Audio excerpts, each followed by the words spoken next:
AI იარაღები ერთ-ერთი ყველაზე ცხელი საკითხია დღესდღეობით და დარწმუნებული ვარ, შენც ძალიან გინდა რომ ისწავლო მათი გამოყენება.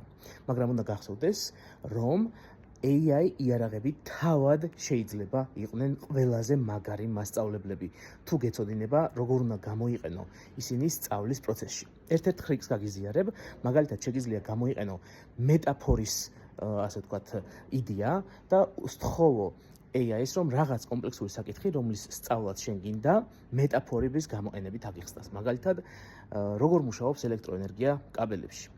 ის აღიხსნის მეტაფორის გამოყენებით, რომ რეალურად შენ წარმოიდგინე რაღაცა მილი, რომელშიც გადის წყალი, შენ თუ ონკანს დაკეტავ წყალი აღარ გაივლის, თუ მოუშვებ გაივლის, ზუსტად იგივენაირად, შენ თუ ჩამთვლს ჩართავ, კაბელში ელექტროენერგია გაივლის, ან თუ გამორთავ, არ გაივლის. მეტაფორა ერთ-ერთი ხრიკია და გაცილებით ბევრი ხრიკები არსებობს. თუ გაინტერესებს, საიდან უნდა დაიწყოს სწავლა და რა რესურსები გამოიყენო, დაპლიუსტი კომენტარებში და გაგიზიარებ სრულიად უფასო სასწავლო რესურსებს.